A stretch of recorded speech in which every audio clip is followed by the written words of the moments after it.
কোনো গল্প নয়, এটা জীবনের একটা চ্যাপ্টার, এটা জীবনের একটা পার্ট, এটা জীবনের একটা ইতিহাস।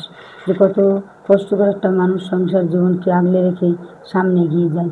আসলে আমাদের এই চলাটা, এই বলাটা একদমই মানে অনেক কষ্টের। একটা মেয়ের জীবনে যদি সঠিক পথে সঠিকভাবে চলতে না পারে তাহলে তার জীবনটাই বরবাদ। বাবার বাড়ি থেকে যখন সে নতুন বাড়িতে পাওয়া দেয়, তখন তার পাশে থাকা মানুষটি যদি তার বিপরীতে থাকে, পাশে থাকা মানুষটি যদি তার নাগালের বাইরে থাকে, তাহলে সেই মানুষটার জীবন সেখানেই বরবাদ, সেখানেই কবরের মতো হয়ে যায়। যেমন জীবন্ত মরার মতো, বেঁচে থেকেও মরে যাওয়া। এই হচ্ছে আমাদের জীবন। আর সংসার জীবনে যদি নিজের মতো করে থাকা যায়, যদি চলা যায়, তাহলে বুঝতে হবে যে না, আসলে আমি সঠিক পথে এসেছি, আমি সঠিকভাবে পথ চলতে পেরেছি, আমার জীবনটা সার্থক। কারণ আমি আমার নিজের মতো করে সব চালাতে পারছি, চলতে পারছি।